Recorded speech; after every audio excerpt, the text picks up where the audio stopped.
우리 지난주에는 사사기 5장 우리 끝절 32절에 여호와시여 주님의 대정은 다윗과 같이 망하게 하시고 주님을 사랑하는 자는 해가 힘있게 돋는 것 같이 되게 하소서. 자, 이 말씀으로 우리 지난 시간에는 사사기 5장을 살펴봤습니다. 자, 이제는 사사기 5장 전체를 보겠습니다. 여러분, 이스라엘은 전쟁이 많은 나라입니다. 이스라엘은 여러분 아브라함도 그렇지만은 하나님의 백성들에게 유독이 이 전쟁이 많았다는 걸 우리가 알아야 돼요. 여러분, 구약 성경은 어떻게 보면은 전쟁을 하다가, 그러니까 전쟁의 이야기가 구약 성경에는 거의 대부분이에요. 잘 언뜻 모르시는 분들은 아마 이해를 못 하겠지만은 구약 성경을 읽어보면은 이 전쟁에 관한 이야기가 굉장히 많습니다. 그래서 이스라엘은 유독이 전쟁이 많은 민족이에요. 그리고 심지어는 지금도 그래요. 여러분, 지금도 이스라엘은 어떻습니까? 지금도 여전히 전쟁을 하고 있어요. 그 주변의 아람 민족과 어때요? 계속해서 지금도 분쟁하고 있지 않습니까? 그래서 이 이스라엘은 잠시도 사실은 전쟁에서 멈춘 역사가 없었단 말이에요. 그리고 사실 이스라엘이 그 주 70년에 그 나라가 무너진 것도 왜 그렇습니까? 로마와 전쟁하다가 결국은 어때요? 그 마사다 그 요새에서 로마의 정복을 받고 나서 결국은 이스라엘이 어때요? 완전히 무너졌잖아요. 그래서 흩어져 버렸어요. 그러니까 이스라엘은 전쟁과 뗄 수 없는 민족이에요. 그래서 이스라엘은 그러다 보니까 이 전쟁에 또 능합니다. 왜? 전쟁을 많이 치르다 보니까 어땠습니까? 전쟁에 능하거든요. 이 싸움을 많이 해야 싸움을 는단 말이에요. 어쩌다 한 번씩 싸움하는 사람은 싸움을 못해요. 지금 우리나라가 문제가 뭡니까? 6.25 전쟁 이후로 전쟁을 치러본 일이 없잖아요. 그러니까 국민들이 어때요? 평안해요. 항상 어떤 미국이 우리를 지켜주고 뭐 이러다 보니까 안일해졌고 주제 파악을 못하는 거예요. 우리 스스로 나라를 지킬 수도 없고, 미국이 안 도와주면은 뭐 일본이, 뭐 중국이, 저 러시아가, 저 북한이, 제가 볼 때는 미국이 우리와 손을 잡지 않았다면 우리나라는 벌써 이미 오래전에 어떻게 돼도 됐을 거예요. 근데도 주제 파악을 못하고 스스로 힘을 기를 생각 안 하는 거 보십시오. 그러니까 이 전쟁을 안 하고 계속해서 안일에 빠지면 어때요? 이 사람이 어리석어지는 거예요. 그렇다고 해서 전쟁이 좋다는 건 아니지만, 여러분, 하나님께서는 이스라엘 백성들을 절대로 그냥 평온하게 놔두질 않았습니다. 항상 싸우게 만들거나 또 어땠습니까?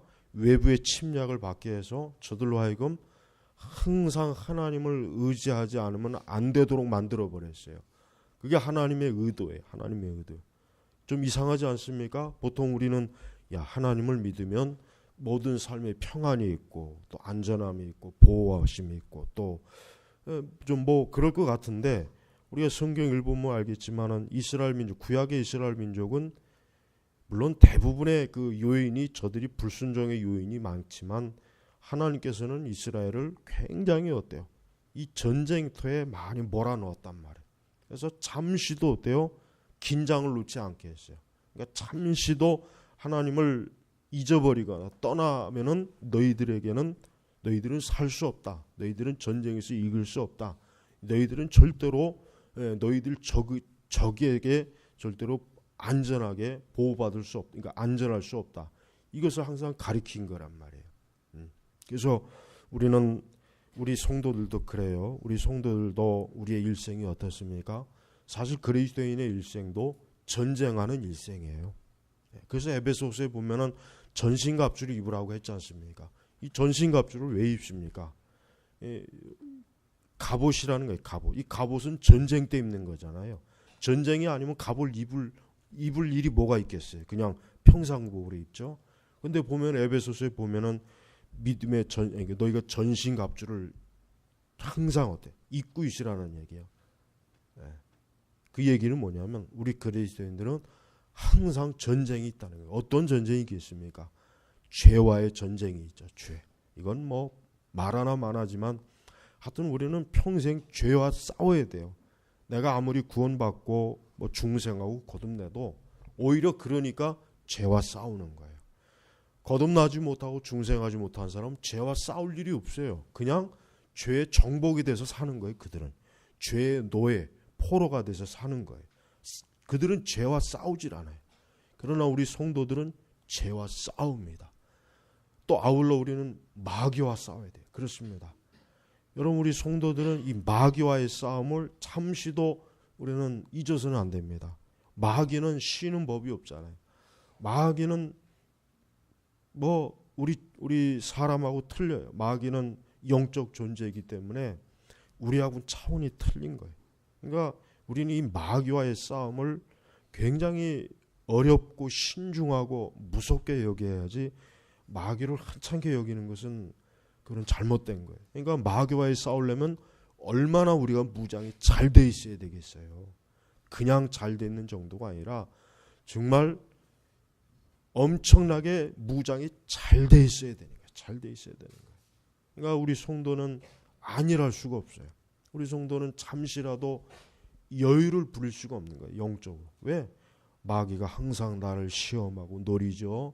항상 뭐 언제 어디서 나를 넘어뜨릴지 몰라요. 또 어떤 미끼를 가지고 나를 유혹할지 미혹할지 그건 예측할 수가 없는 거예요. 그러니까 항상 기도로 우리 자신을 방어하지 않으면은, 또 말씀의 검으로 마귀와 싸우지 않으면 우리는 아주 백전백패하고 마는 것입니다.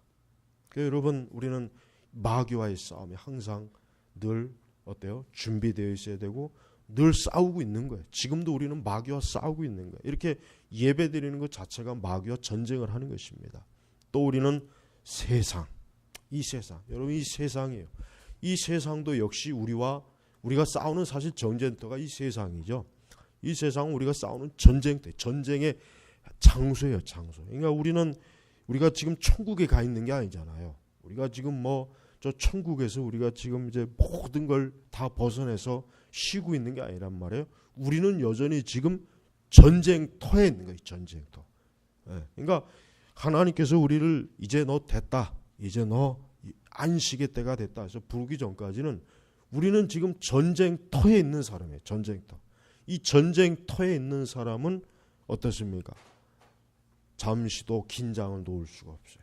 항상 어디에서 적이 나올지, 어떤 적과 또 싸울지 모르는 거예요. 예측이 안 되는 거예요. 그러니까 우리는 지금 전쟁터에 있는 거예요. 전쟁터.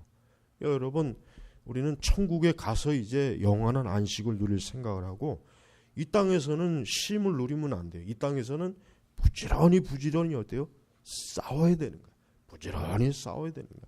그래서 성도는 피곤해요. 힘들 수밖에 없어요. 왜? 부지런히 전쟁을 해야 되니까. 죄와 싸워야죠. 마귀와 싸워야죠. 우리가 있는 이곳 자체가 전쟁터죠. 그러니까 성도는 편안할 수가 없는 거예요. 영적으로 사실은. 그러니까 예수님 믿는 것은 어떤 이유로든지 사실은 육신적으로나 영적으로나 편하지는 않습니다. 피곤하고 고단하기도 해요. 어렵기도 해요. 그러나 그럴 수밖에 없어요. 왜? 전쟁을 해야 되는 거예요. 우리는 전쟁을 안 할 수가 없어요. 왜? 하나님께 부름받은 그리스도의 군사란 말이에요. 군사. 그리스도의 군사이기 때문에 너는 나를 위해서, 너는 하나님을 위해서, 복음을 위해서 너는 전쟁을 해라. 이게 부름받은 군사가 된 거예요. 군사. 딱 징집 영장이 날아온 거예요. 그러니까 구원의 소식이라.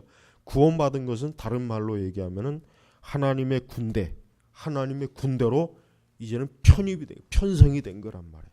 그러니까 하나님의 군대 이제 들어왔으면은 어때요? 군인이 군대 가서 맨날 놀고 먹습니까? 그러진 않죠. 군대는 절대 놀고 먹게 하지 않아요. 뭔 일이라도 항상 시킨단 말이에요. 뭐라도 시켜요. 그러다 이제 큰 전쟁이 나면 전쟁에 나가서 싸우는 거란 말이에요. 그리고 그 전쟁을 위해서 항상 훈련을 시키고, 그게 군대라는 거예요. 그렇습니다. 하나님께서는 사람을 구원의 자리로 불렀어요. 하나님의 자녀로 불렀어요. 이제 뭐예요? 이제 너는 나를 위해서 싸워라. 너는 십자가를 져라. 너는 이제 복음을 증거해라. 너는 이제 하나님 나라를 위해서 이제는 너는 피와 땀과 눈물을 흘려야 된다. 이게 하나님의 뜻이에요. 그게 하나님의 뜻입니다. 그러니까 절대로 우리 성도들은 어떠한 일이 있어도 내가 이 땅에서 평강과 안식을 누린다는 생각보다는 나는 그리스도를 위해서 싸워야 되는구나. 나는 그리스도를 위해서 전쟁을 해야 되는 사람이구나 라는 것을 이렇게 늘 인식하고 있으면은 우리 성도들이 닥치는 모든 영적인 일들, 육신적인 일들도 그렇게 크게 그것으로 인해서 아마 낙심하거나 그것 때문에 막 절망하거나 그러진 않을 거예요. 오히려 군인은 싸울 때 군인은 어때요? 살아있는 거예요. 군인은 싸울 때 살아있는 거예요. 군인이 싸우지 않으면 사실은 그건 뭐 살아있으나 죽은 거나 마찬가지란 말이에요. 또한 우리가 알아야 될 것은 우리는 이 드보라와 바락을 봐요. 여러분 이 5장은 드보라와 이 바락 그 다음에 이스라엘 백성들이 하나님께 영광을 올린 거예요. 왜 영광 올렸습니까? 그들이 그 가나안 왕 야빈 그 다음에 그들을 그동안 그렇게 괴롭혔던 그 시스라와 야빈 이들로부터 전쟁에 싸워서 이겼단 말이에요. 근데 어떻게 이겼습니까? 하나님께서 이기게 해주신 거예요. 사실 뭐 드보라나 바락이 전쟁에 승리한 자가 아니라 사실은 누가 전쟁에 승리한 자입니까? 하나님께서 전쟁에 승리하신 거예요. 그래서 하나님께 찬송을 올리는 거예요. 여러분 우리가 싸우긴 싸워도 그 싸움을 주도하시는 분 누구입니까? 하나님이십니다. 그러니까 우리가 싸울 때 겁을 내면 안 돼요.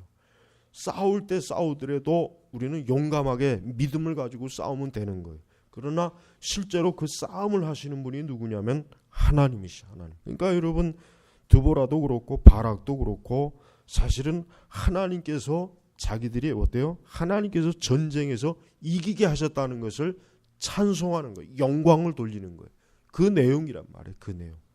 그러니까 우리 성도 여러분들은 철저하게 하나님을 절대적으로 그분을 언제나 어땠습니까?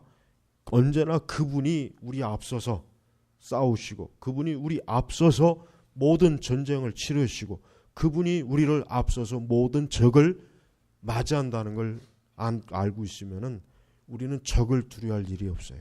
왜? 내가 싸우기보다는 나는 하나님의 뒤를 따라가는 거예요. 난 하나님의 뒤를 따라가고 하나님께서 우리 앞에 서서 모든 대적들을 맞이하시는 거예요. 우리가 대적을 맞이하는 게 아니에요. 우리가 대적을 맞이했다간 뭐 100점 배패하지 우리가 이기겠습니까? 그러니까 하나님께서 이스라엘 백성들의 인도자시에요. 우리 이스라엘 백성들의 사실은 실질적인 왕이시고 군사 지도자이시고 그분이 군사령관이에요. 그렇습니다. 그러니까 실제로 적을 맞이하는 분은 누구냐면은 하나님 아버지께서 맞이하시는 것이지 우리가 맞이하는 게 아니에요. 그러니까 겁을 내면 안 돼요. 그래서 2절에 보니까 이스라엘의 인도자들이 앞장서고 백성이 기꺼이 헌신하였으니 여호와를 송축하여라 그랬습니다. 하나님께서는 이 드보라나 바락 같은 인도자들을 세웠어요. 그들을 세우셔서 하나님이 이스라엘 대적들과 맞이합니다. 그리고 하나님께서는 또 어떻습니까? 백성이 기꺼이 헌신하였으니 이게 중요한 것입니다. 그렇습니다. 여러분 우리 그리스도인들은 기꺼이 헌신해야 되는 거예요. 쉽게 얘기하면 뭐예요? 지금 우리가 보면은 이 사사기 5장에 보면은요. 하나님께 칭찬을 받은 지파가 있어요. 어떤 지파냐면 14절 보면은 에브라임, 그 다음에 그 이후에 베냐민, 그 다음에 므낫세, 그 다음에 스불론, 이사갈 이 5지파가 하나님께 칭찬을 받았어요. 왜 칭찬을 받았냐? 이들이 바로 뭡니까? 이들이 하나님의 대적을 향해서 실제적으로 전쟁에 참여해서 싸운 지파들이에요. 그래서 하나님께서 이들을 칭찬하신 거예요. 그런데 하나님께로부터 저주를 받은 사람이 있어요. 저주를 받은 이가 있어요. 23절에 보니까 메로스를 저주하여라. 여호와의 천사가 말하였다. 그 주민을 심하게 저주할 것이니 이는 그들이 그 다음 구절을 여러분 잘 표시해 보십시오. 여호와를 돕기 위해 나오지 않았으며 여호와를 도와 용사들을 치지 않았기 때문이다. 보십시오. 기꺼이 헌신한 하나님의 백성들이 있지만 어때요? 하나님을 돕기 위해, 이 표현이 참 굉장히 특이해요. 사실 하나님이 무슨 도움을 받을 필요가 있겠습니까? 그런데 이 의미는 뭡니까? 하나님의 전쟁에 참가하지 않았다는 거예요. 하나님께서 나와라, 너희들도 나와 함께 하나님의 원수, 하나님의 대적 이스라엘 원수를 치러 나가자 하니까 이들이 뒤로 뺀 거예요. 아, 우리는 싫습니다. 아, 우리는 싫어요. 우리는 그런데 나오고 싶지 않아요. 그러니까 하나님께서 여호와를 돕기 위해 나오지 않았으며 여호와를 도와 용사들을 치지 않았기 때문이다. 결과가 뭡니까? 메로스를 저주하여라. 여러분, 우리 성도들은요, 하나님의 전쟁, 여호와의 전쟁, 특히 선지자들의 용어 중에 여호와의 전쟁, 그 선지서에 많이 나와요. 하나님의 전쟁에 기꺼이 우리가 어때요? 나와야 돼요. 헌신해야 되는 거예요. 복음을 전하는 것도 하나님을 돕는 거예요. 그것도 여호와의 전쟁이에요. 우리가 교회를 섬기는 것도 여호와를 위해 전쟁하는 겁니다. 우리가 원수를 사랑하고 그들에게 하나님의 진리를 증거하는 것도 여호와를 돕는 것이고 여호와의 전쟁이에요. 아까도 얘기했지만은 죄와 싸우고 마귀와 싸우고 세상에서 우리의 믿음을 지키고 굳게 진리 안에 서는 거, 이거 여호와의 전쟁이고 하나님께 기꺼이 헌신하는 것이고 이게 여호와를 돕는 것이에요. 하나님은 그런 다섯 지파는 하나님이 축복을 했어요. 축복을. 하나님께서 저들을 높여주셨어요. 저들의 이름을 치리. 그러나 그렇지 않은 이 메로스는 어땠습니까? 저들에 대해서는 어때요? 너희는 하나님의 그 부르심에 따르지 아니하고 하나님의 싸움, 여호와의 싸움에 거룩한 전쟁에 참여하지 않기 때문에 너희들은 저주를 받을 것이다. 그렇습니다. 여러분, 2절에 보니까 백성이 기꺼이 헌신하였으니 그렇습니다. 여러분, 우리는 하나님께 기꺼이, 이 기꺼이가 뭐겠어요? 자원하는 거예요. 자원하는, 억지가 아니에요. 그냥 끌어다가 요즘 특별히 요즘 징병제 이제 없애고 미국처럼 월급제로 이렇게 군대를 편성한다고 막 그러죠. 그러니까 징병제는 끌려가는 거잖아요. 우리는 지금 그냥 국가에서 의무적으로, 우리는 지금 우리나라 군대 체제는 그저 어느 일정한 나이가 되면 국가에서 소집을 하는 거, 강제 소집이죠. 군대 와라. 그러나 미국 같은 경우는 모병제이기 때문에 어때요? 모집을 하는 거예요. 강제가 아니라. 그 대신 월급을 많이 줘야 되겠죠. 그러니까 우리나라도 지금 모병제를 하자 막 이러는데 제가 올 때는 그거는 더위 먹은 소리고, 지금 무슨 모병제를 합니까? 지금 국가 경제도 말이 아니고, 모병제 하면 누가 군대 가겠어요? 하여튼 또 갈 사람도 있겠죠. 여러분, 하나님께서는 이스라엘 백성들이 모병제입니까? 징병제입니까? 모병제이기도 하지만 징병제이기도 해요. 아주 묘해요. 근데 엄밀하게 얘기하면은 징병제예요. 왜? 이스라엘 20세 이상은 무조건 하나님의 수에 들어와야 돼요. 그들은 율법서에 보면은. 그러니까 저들이 어떻습니까? 기꺼이 하나님께서 비록 나를 차출하시고 나에게 전쟁에 참여하라고 부르셨지만 마지못해 그냥 막 질질 끌려가는 것이 아니라 기꺼이 기쁨으로, 왜? 하나님을 돕는다. 여호와를 돕는다. 하나님의 전쟁에 내가 참여한다. 내가 거룩한 전쟁에 참여한다. 기꺼이 뭐예요? 헌신. 이 헌신이란 말이 뭐겠습니까? 한자로 바치다. 내 몸을 바치다. 드리다. 이런 뜻이란 말. 그렇습니다. 여러분, 우리 하나님의 백성들은 헌신하는 거예요. 헌신. 기꺼이 자기 자신을 드리는 거예요. 그게 하나님을 섬기는 하나님의 자녀들의 올바른 도리예요. 믿음의 모습이란 말이에요. 우리는 억지로 하세요라는 거면 사실은 그렇게 해서 하는 것은 하나님께 영광을 올릴 수가 없죠. 그런 것은 하나님이 기쁨으로 받기가 어렵겠죠. 힘들겠죠. 이게 여기서 보니까 백성이 기꺼이 헌신하였어요. 누가 헌신했어요? 아까 얘기했지만은 에브라임, 베냐민, 므낫세, 스불론, 이사갈 14절부터 18절까지 거기 딱 나오잖아요. 그러니까 이러한 사람들은 하나님께서 저들을 소집하고 불렀을 때 어때요? 기꺼이 헌신한 거예요. 그렇습니다. 예? 우리가 주를 위해 싸우겠습니다. 우리가 여호와의 전쟁에 참여하겠습니다. 우리 지파는 기꺼이 하나님 앞에 나오겠습니다라고 저들이 나왔어요. 그리고 결국은 승리했어요. 그러니까 하나님께서 이들을 이 5장에 보니까 드보라와 바락이 하나님을 찬송하면서 이들을 칭찬하는 내용이 지금 여기에 기록되어 있는 것입니다. 그렇습니다, 여러분. 우리는 하나님께 헌신해야 됩니다. 기꺼이 헌신해야 됩니다. 사실 어떻게 보면 많은 그리스도인들이 자기의 육신과 세상의 많은 헌신을 빼앗기고 하나님께는 너무 적은 헌신을 한 사람들이 있어요. 하나님께는 너무 적은 헌신, 하나님께는 그냥 적당한 헌신, 그냥 체면치레, 그래서 마지못해 그저 헌신하고 자기의 육신을 위해서 헌신해요. 자기의 어떤 세상적인 것을 위해 헌신을 해요. 자기의 어떤 육체의 정욕을 위해 헌신해요. 자기의 어떤 육적 만족을 위해 헌신해요. 여러분, 우리는 하나님께서 그걸 보시지 않을까요? 그거 다 하나님이 보고 계셔요. 하나님이 다 알고 있습니다.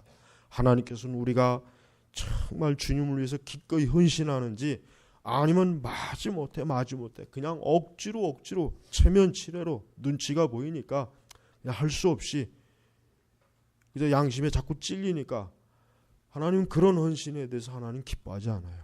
우리가 이왕 헌신을 하려면 여기서 말하는 것처럼 기꺼이 헌신하는 거예요. 기꺼이 헌신해서 하나님 앞에 영광을 돌려야 되는 거예요. 여러분, 우리가 하나님께 헌신하면은 빼앗기질 않습니다. 이게 중요한 거예요. 우리가 하나님께 헌신하면요, 우리는 빼앗기지 않습니다. 세상하게 우리의 물질도 시간도 우리의 육체도 빼앗기질 않아요. 그러나 우리가 하나님께 헌신하지 않으면 빼앗깁니다. 마귀에게 빼앗겨요. 세상에게 빼앗겨요. 틀림없이 빼앗겨요. 실제로 정말 그렇습니다. 내가 하나님께 기꺼이 헌신하면 하나님은 우리의 것을 지켜주시는 분이에요. 우리의 모든 것들을 지켜주셔요. 그러나 우리가 하나님께 헌신하지 않냐고 세상과 마귀와 내 육체를 위해서 헌신하여 어떻게 되어 있습니까? 다 빼앗깁니다. 다 빼앗겨요. 건강도 빼앗깁니다. 진짜 물질도 빼앗깁니다. 내 인생도 빼앗기고 내 시간도 빼앗겨요. 진짜 빼앗겨요. 그래서 여러분, 이 세상 사람들 보십시오. 사실 세상 사람들의 삶은요, 누가 되었든지 간에 누가 재벌이 되었건 누가 되었든지 간에 불화할 만한 요소가 눈꼽만큼도 없어요. 왜 그런지 아십니까? 그들은 빼앗기는 삶을 살고 있어요. 그들의 인생은 어때요? 빼앗기는, 계속 빼앗겨. 그래서 그들은 어떻게 됩니까? 마치 여러분 모래시계 알죠? 모래시계 보십시오. 모래시계 보면은 아주 작게 모래가 밑으로 계속 빠져나가면서 그 모래 양이 줄어들잖아요. 그렇게 해서 시간을 측정하죠. 그래요. 이 세상의 불신앙자들이 알아야 될 게 있어요. 자기들이 자기들을 위해서 그렇게 많이 헌신하고 자신들의 자녀를 위해서, 자기의 가족을 위해서 그렇게 많이 맨날 쏟아부어도 결국 어느 한쪽으로는 계속 빠져나가는 거예요. 그러다 나중에 가만히 보니까 뭐요? 아무것도, 그렇게 나는 많이 쌓았는 줄 알았는데 남은 게 없네. 그래서 예수님 뭐라 그랬습니까? 너희의 보물을 하늘에다 쌓으라 그랬잖아요. 그 하늘에다 쌓으면 그건 도적도 맞지 않고 그건 썩지도 않고 곰팡이도 안 들고 하늘에 쌓으라. 그건 그대로 남는 거예요. 그렇습니다, 여러분. 하나님께 헌신하는 걸 아까워하지 마세요. 시간을 아까워하지 마세요. 물질도 아까워하지 마세요. 네. 그 다음에 또 여러분이 주를 위해서 뭘 할 수 있는 거 있으면 하세요. 그리고 그거 아까워하지 마시고 그냥 기꺼이 하세요. 기꺼이. 그러니까 하나님께서 그 모든 것에 대해서 하나님은 분명히 갚아주시는 거예요. 여러분, 이러한 설교를 이상하게 들으면 안 돼요. 그거 기복주의 아닙니까? 천만에요. 기복주의란 말을 너무 나쁘게 사용해서 그렇지, 사람이 하나님께로부터 복을 받지 않으면 그럼 어디 가서 복을 받습니까? 어디에 가서 그가 생명을 보장받을 것이며 어디에 가서 그가 안전을 보장받겠어요? 뭐 마귀에게, 세상에게? 그럼 그렇게 가라고 하세요. 그 결과가 어떤지. 우리는 하나님께 여호수아와 같이 나와 내 집은 여호와만 섬기리라. 여호수아 그랬죠. 나와 내 집은 하나님만 섬길 테니까 너희들은 하나님이 좋으면 하나님 섬기고 우상이 좋으면 우상이 섬겨라. 니들 마음대로 해라. 그러나 나와 내 집은 여호와로만 섬기겠다. 그게 여호수아가 이스라엘 백성들에게 마지막에 그들에게 준 유언 아닙니까? 그렇습니다. 우리는 항상 나는 주 하나님 여호와만 섬기겠다고 하는 그 믿음, 그 절대적인 믿음이 있어야 되는 거예요. 이게 정말 중요한 믿음이에요. 이게 바로 구원받은 자가 가지고 있는 믿음입니다. 구원받은 사람이 하나님만 절대적으로 섬기겠다고 하는 마음과 결심이 없다면 그 사람이 구원받았다는 게 무엇으로 드러나겠어요? 드러날 수가 없잖아요.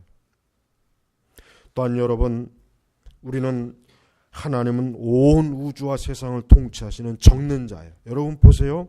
가나안에는 뭐가 많죠? 잡신들이 많아요. 이 가나안은요, 이 족속마다 그 가나안에는 많은 족속마다 그 부족들만 섬기는 잡다한 신들이 굉장히 많습니다. 굉장히 수십 가지가 넘는 거예요. 여러분, 하나님은 부족신이 아니에요. 하나님은 이스라엘만 보호하시는 이스라엘의 부족신이 아니라 뭡니까? 하나님은 온 세계와 만물을 통치하시는 하나님이에요. 그래서 여러분의 다니엘서 보십시오. 다니엘서도 그렇고 이사야도 그렇고 하나님은 온 세상을 다스리고 통치하시는 하나님이지 한 지역, 한 국가, 한 부족만 통치하시는 그런 잡신하고는 다른 거예요. 그렇습니다. 하나님께서는 이스라엘에만 하나님이 되시는 분이 아니라 하나님 뭐요? 온 세상의 하나님이시요. 온 세상, 이 지구 전체 모든 족속과 모든 부족과 모든 민족의 하나님. 그러니까 이 구약성경에 보면은 하나님께서 우상에 대해서 뭐라고 그랬냐면 저 잡다한 신들, 저 부족 신들, 저 땅에 있는 저 종족의 신들, 저 보잘것없는 저것들. 나 만군의 여호와는 온 세상과 온 민족과 온 우주를 통치하는 여호와시다 이거예요. 그러나 저 잡다한 부족, 저 잡신들은 뭐냐 이거. 저것들은 뭐냐. 하나님께서 얼마나 그 우상들에 대해서 아주 혹독하게 심판한 게 저 잡신들이 저것들이 사람들을 멸망하게 하고 죄짓게 하고 미혹하고 하나님을 떠나게 하고 하나님을 섬기지 못하게 하고 그러니까 하나님께서 그 잡다한 그 신들을 아주 혹독하게 하나님이 심판합니다. 그렇습니다, 여러분. 지금도 온 세상을 여러분 살펴보십시오. 하나님 외에는 다른 모든 신이라고 하는 신은 뭐예요? 다 잡신들이에요. 잡신이야, 잡신. 그냥 잡족이야, 잡족. 보잘것없는 것들이에요. 그런 것들은 뭐 하나도 능력도 없고 거기는 생명도 없고 권세도 없는 거야. 그러니까 우리 성도들은 우상을 무서워하지 않아요. 우상을 두려워하지 않아요. 우상 그까짓 거 그게 뭔데? 아무 생명도 없고 말도 못하고 숨도 못 쉬고 보지도 못하고 듣지도 못하고. 그러니까 성도들은 딱 예수님 믿고 난 이후부터는 우상에 대해서 일체 두려움이 없어지는 거예요. 그래서 제사 안 드려도 제사 안 드리면 조상으로부터 이거 벌 받으면 어떻게 하지? 그렇게 2조 500년 동안 제사 잘 드렸던 조선왕조가 그 씨가 다 말랐어요. 그 보잘것도 없어요. 뭐가 있습니까? 뭐가 있습니까? 그렇게 해마다 그 왕실의 그 제사가 1년에 얼마나 돈 많이 들여서 얼마나 제사를 그렇게 열심히 했잖아요. 그 결과가 어때요? 조선왕조가 그 끝이 어때요? 얼마나 보잘것 없습니까? 그러니까 우상을 섬기는 사람은 결국 그 끝이 망하게 돼 있어요. 우상을 섬기고 우상에 가까이 하는 사람은 결국은 멸망합니다. 수치와 부끄러움을 당한다 그랬어요, 성경이. 우상을 만드는 자도 심지어 우상을 만드는 자, 우상을 섬기는 자 둘 다 똑같이 부끄러움과 수치를 당한다고 분명히 성경에 얘기했어요. 이집트 보세요. 이집트 보세요. 이집트. 여러분 이집트가 고대 세계에서 얼마나 대단한 민족인지 우리가 잘 모를 거예요. 이집트는 고대 세계에서 지혜의 근원이 되는 민족이라고 칭찬을 받았대요. 모든 지혜와 영광과 보물이 능력이 다 애굽에 다 있었어요. 애굽에 다 있었단 말이에요. 애굽의 영광이라고 하는 것은 여러분 오늘 우리 시대 사람들이 상상을 못할 만큼 엄청나게 큽니다. 굉장한 거예요. 예. 우리가 너무 애굽을 무시하는 것 같아서 제가 이렇게 좀 알려드린 거예요. 애굽이 얼마나 그 영광이 찬란하고 위대한지 아세요? 그 역사는 너무나 위대해요. 그리스 민족도 애굽 민족 앞에서는 어린아이 취급받았단 말이에요. 그 지혜, 그 철학의 그 민족이라고 하는 그리스 민족도 애굽 사람들 앞에서는 야야 어린애들 야 좀 더 배워라, 배워갖고 와라. 로마 민족도 마찬가지고. 근데 저 애굽 민족이 그렇게 파라오 섬기고 우상 섬기고 지금 어떻게 지금 그 이후에 성경에도 나와 있어요. 애굽은 다시는 일어나지 못한다 그랬어요. 선지자가 예언했잖아요. 애굽은 다시는 지금 저러고 있잖아요, 계속. 예. 요즘은 이제 그 관광 산업도 요즘 하도 테러 때문에 그것 때문에 안 가요 지금. 그것마저도 지금 저렇게 무너져. 그러니까 애굽은 다시는 일어나지 못합니다. 예. 애굽의 영광은 벌써 이미 오래전에 끝났어요. 하나님을 섬기지 아니하고 우상을 섬기는 사람들은요 결국 멸망하는 거예요. 그 민족, 그 가족, 그 개인 다 멸망하게 돼 있어요. 그 회사들마다 뭐 개업식 할 때 이렇게 뭐 장사할 때 뭐 그 돼지머리 고사찜 나는 사람들 그거 다 망하는 짓이에요. 그리스도인들은 그런데 그런 거 하지도 말고 참여하지도 말아야 돼. 그 돼지머리가 무슨 복을 줍니까? 돈이나 처먹을 줄 알았지 입에다가. 그게 무슨 복을 줘요. 근데 우리나라 사람은 여전히 미신이 강하다 보니까 뭐 사무실 개업한다든가 뭐 이렇게 음식 개업하다 보면 이게 꼭 고사상을 꼭 차려요. 고사상을 꼭 차려 봅니까? 지독스러워요, 지독스러워. 응? 왜 그런 저주받을 짓을 하고 있는지 모르겠어요. 믿는 사람들은 절대로 그런 거 가까이 하면 안 돼요. 응? 그래서 여러분 하나님께서는 온 세상의 통치자시에요. 온 세상의 주인이 되셔. 이걸 명심해야 돼요. 우리는 하나님을 너무 작게 봐요. 우리 성도들도 사실 우리 그리스도인들도 하나님을 너무 작게 봐요. 작게, 너무 하찮게 보는 거예요. 너무 하나님을 그냥 보잘것없는 그저 잡신, 그저 부족신으로 보고 있어요. 자기 개인의 신, 자기 품에 안고 다니는 하나님. 그게 오늘날 그 기독교의 그 하나님 아니에요. 그런 개인신을 보고 있어요. 개인신. 그런 개인신은 이방인이나 갖고 있는 거예요. 개인신. 하나님은 광대하시고 위대하신 분. 그러니까 앞으로 하나님을 좀 크게 보십시오. 크게. 하나님이 얼마나 크고 위대하신지를 아셔야 돼. 우리가 하나님을 그냥 요 작은 마치 액세서리처럼 하나님 그저 내 품에다 안고 다니는 하나님. 지금 그리스도인들이 다 그렇게 하나님 믿잖아요. 다 그렇게 믿잖아요. 그냥 내 품에 안고 다니는 하나님. 그냥 내 문제 해결해주고 나만. 그건 사실은 우상입니다. 그건 사실은 성경의 하나님이 아니거든요. 그러니까 하나님을 제대로 알아야 돼요. 또한 여러분 하나님께서는 보잘것없는 일꾼도 위대하게 쓰시는 분이에요.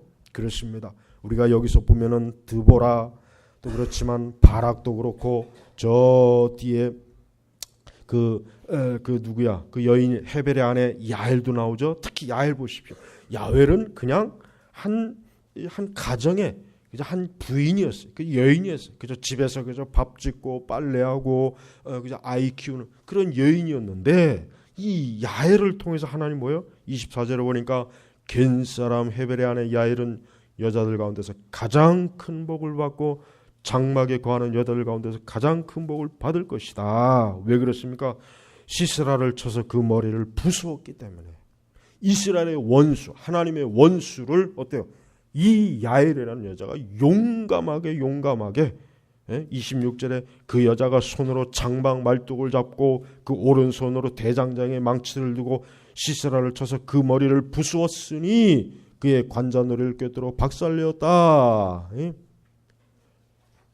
누구도 그 용사들도 하지 못한 일을 이 야일이라고 하는 여인이 한 거예요. 그래서 성경에는 이 여인을 하나님께서 높여준 거예요. 예, 그렇습니다, 여러분. 아무리 보잘것없는 세상적으로 보잘것없는 사람도 하나님과 함께하면 그 사람은 위대한 사람이에요. 그 사람은 큰 사람이에요. 우리 성도들은요 이걸 알아야 돼요. 대학을 가야 사람이 위대해지는 게 아니에요. 가문이 좋아야 위대해지는 게 아닙니다. 진짜 사람이 위대하고 있고 싶으면은 하나님을 철저하게 믿어야 돼요. 하나님을 철저하게 믿어야 돼요. 사람이 아무리 모든 걸 갖추어도 하나님이 안 계시면은 그 사람은 보잘것없는 그냥 하찮은 사람 중에 하찮은 사람이에요. 하나님을 크게 알고 하나님을 위대하게 알고 하나님의 지혜와 하나님의 능력과 하나님의 말씀을 아는 사람, 이 사람이 이 세상에서 큰 일을 할 수 있는 사람이에요. 진짜 그렇습니다. 그러니까 우리 사람은 하나님을 위대한 분으로 믿고 그분을 섬길 때 그 사람은 제대로 된 인간이 될 수 있는 거예요. 제대로 된 사람이 될 수 있고 이 세상에서 어때요? 한 사람의 몫을 온전하게 감당할 수가 있는 것이에요. 그러니까 여러분, 우리는 세상의 모든 것보다 하나님 그분이야말로 위대하시고 그분이야말로 나를 온전하게 세우시고 나를 굳건하게 잡아주시고 나와 함께 하시면서 내 인생을 복되게 하신 분이라는 것을 굳건하게 믿어야 되는 거예요. 네. 우리는 하나님을 정말 그렇게 믿어야 됩니다. 그러나 그렇게 믿지 않고 있으면 그건 잘못된 거예요. 심지어는 우리는 하나님만으로 모든 것은 다 된다는 그런 믿음을 갖고 있어야 돼요. 하나님만으로 나는 모든 것은 다 끝난다. 나는 그분과 함께하면 나는 이제 더 이상 필요 없다. 이 정도까지의 믿음이 있어야 돼. 그 정도까지로 하나님을 의지해야 되는 거예요. 하나님은 작게 보고 세상은 크게 보고 거꾸로 돼 있어요. 거꾸로. 그러니까 하나님을 별로 대단한 척 여기지라. 하나님을 그렇게 두려워하지도 않아요. 하나님의 말씀을 그렇게 귀담아 듣지도 않아요. 하나님의 계명을 그렇게 지키려고 애도 안 써요. 왜? 하나님 보잘것 없으니까. 이게 중요하냐? 이 세상이 얼마나 크고 위대한데 지금 이 세상에 쫓아가기도 바쁜데 그건 어리석은 거예요. 응? 제발 이 세상에다 쏟아붓는 애정에 그 애정을 하나님에게 한번 돌려보십시오. 얼마나 하나님의 그 역사와 능력과 그분의 권세가 우리의 삶 속에서 온전하겠습니까? 그러나 실제로는 그렇지 못해요. 실제로는 그렇지 못한단 말이에요. 그래서 여러분, 우리는 하나님의 영광을 위해서 사는 것이 내 인생의 목적이고 내 즐거움이고 나의 기쁨이고 내 생의 유일한 목표요 보람이라는 걸 그렇게 알고 있어야 돼요.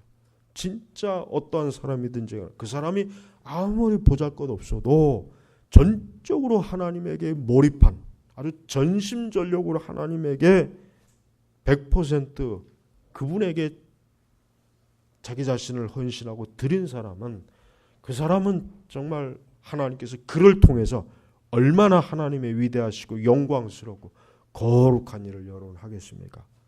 여러분, 예수님의 제자들 보십시오. 사실 예수님의 제자들 가만히 보면은 그 시대나 지금 시대나 예수님의 제자들은 하나도 내세울 게 없는 사람이었습니다. 근데 왜 예수님께서 예루살렘에 그렇게 똑똑한 랍비들이나 그 예루살렘에 그 잘난 사람들 놔두고 왜 그 이스라엘 지방에서도 그렇게 보잘것없는 그 거친 지역에서 어부들 심지어는 세리 이런 사람들 어떻게 보면 정말 오합지졸 어떻게 보면 그냥 어중이 떠중이들 모아놓고 그걸 12제자라고 이렇게 참 내가 볼 때는 예수님이 좀 창피하지 않았을까. 이 랍비들이나 이런 사람이 볼 때 어떻게 좀 제자들이 하나같이 저렇게 좀 이렇게 이렇게 내세울 게 없나. 사실 없는 사람들이었어요. 근데 하나님의 지혜는 예수님의 지혜는 그들을 택해서 하나님의 교회를 세우고 복음을 선포하고 이스라엘의 영광을 드러냈단 말이에요. 여러분 그렇습니다.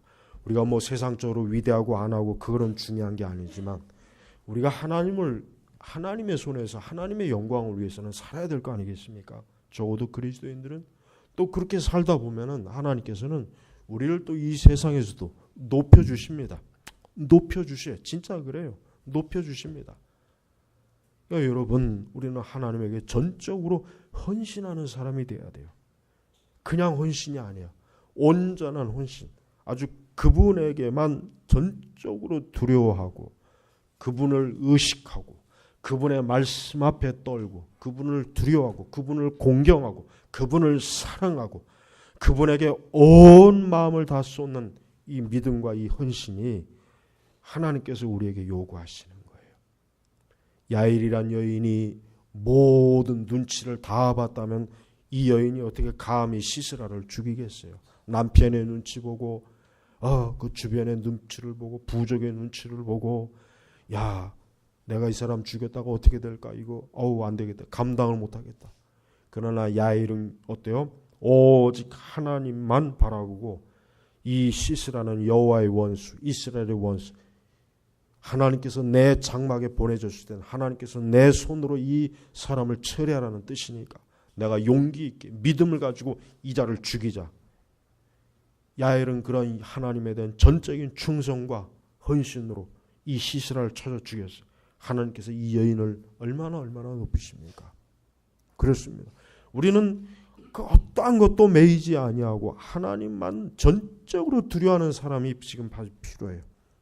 사람 눈치 보지 않고 가족 눈치 보지 않고 부모 형제 눈치 보지 않고 직장 상사 눈치 보지 않고 이웃 눈치 보지 않고 어떤 사람의 눈치를 보지 않고 이것이 하나님이 기뻐하시는 거라 여기면 기꺼이 자기 자신을 그렇게 그냥 과감하게 헌신하는 사람. 이게 하나님의 사람이에요. 이게 진짜 큰 사람이에요. 큰 사람. 근데 5만 가지 다 눈치 보면은 남는 게 없어요. 남는 게.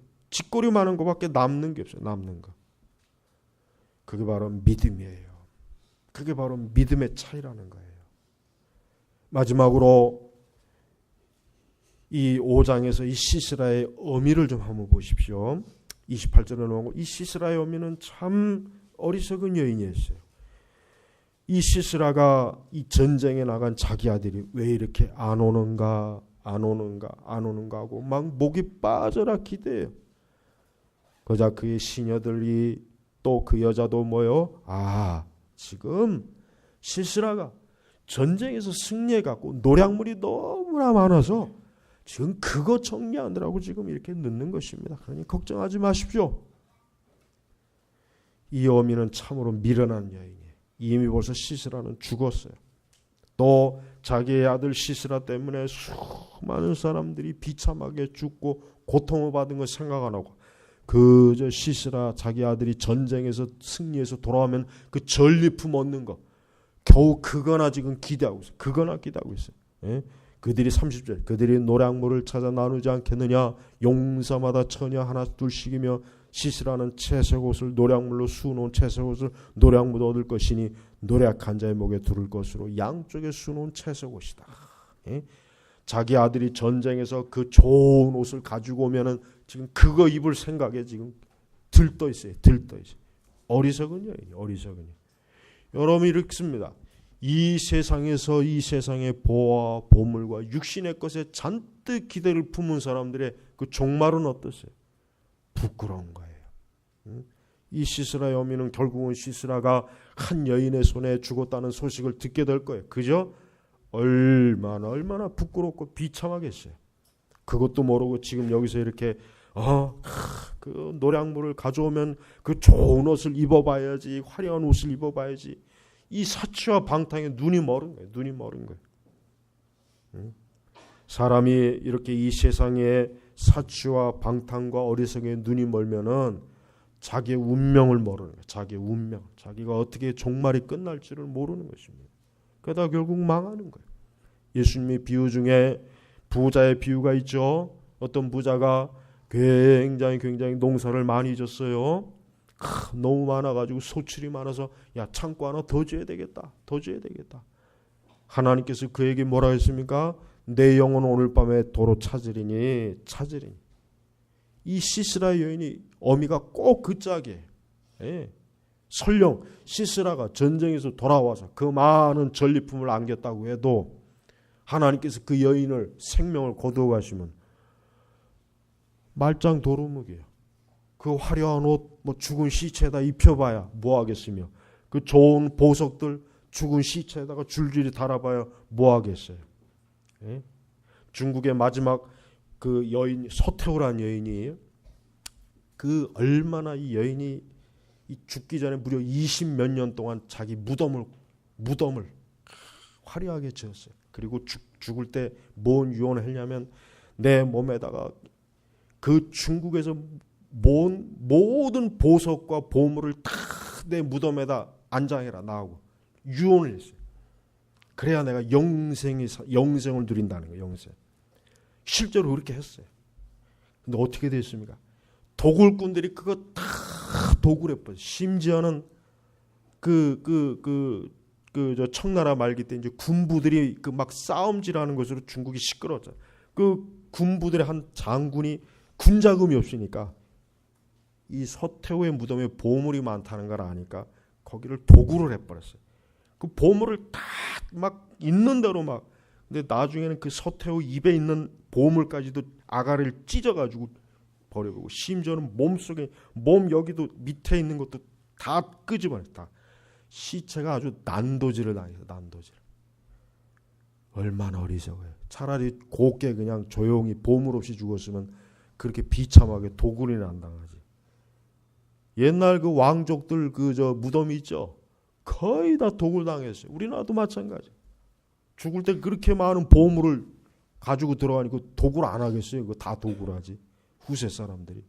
진시황도 마찬가지고. 똑같아요. 똑같아. 우리나라 사람 보십시오. 잘 먹고 잘 살겠다.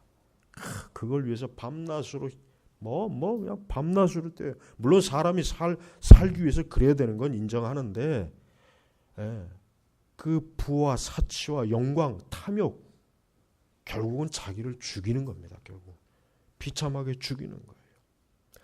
우리 성도들은요, 이 세상에 살되 하늘의 보화, 우리 하늘의 보화를 우리는 사모하잖아요. 실제로 우리는 천국에 하나님께서 우리를 위해서 예비하신 상급과 보화가 있다고 하는 믿음으로 우리가 이 땅에서 사는 거예요. 우리에게 주어진 모든 삶을 감사하고 자족하고 우리의 육신의 것 때문에 죄짓지 않고 주어진 것에 감사하며 하나님의 섭리를 의지하고 이렇게 해서 살면 얼마나 좋습니까?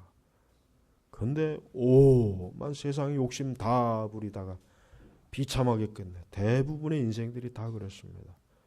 인간의 삶은 가만히 들여다보면 진짜 비참해요. 결국은 늙고 죽으면 다 썩어 문드러지는 거예요. 그러니까 우리 성도들도요, 정말 빨리 일찍 또 천국의 소망을 두고 이 땅에서 삶을 그렇게 바라봐야지. 조금이라도 육신과 세상을 바라보면은 아마 시간이 가면 갈수록 실망스러운 일이 많이 생길 겁니다. 절대로 그렇게 하지 마십시오. 하늘의 보화를, 하나님의 보화, 천국의 보화를 생각하세요. 그것을 위해서 살아가십시오. 하나님께서 여러분들을 위해서 예비하신 것은 성경에 뭐라 그랬어요? 어떤 사람이 상상도 못한다 그래요. 눈으로 보지도 못했지만 상상 자체가 안 된다 그랬어요. 그래서 바울은 천국에 갔다 와서 그가 14년 지난 뒤에 얘기했죠. 왜 얘기했냐면 도저히 말로 표현할 수 없으니까 겨우 그냥 14년 뒤에 잠깐 언급한 거예요. 근데 오늘날 천국 갔다 온 사람은 뭘 그렇게 그거 다 거짓말이에요. 거짓말. 그 사람들 얘기하는 거 보면 거짓말이라는 게 딱 귀에 들려요. 진짜 만약에 진짜 여러분들이 천국에 갔다 왔다면은 도저히 말로 표현할 수 없기 때문에 말을 못합니다.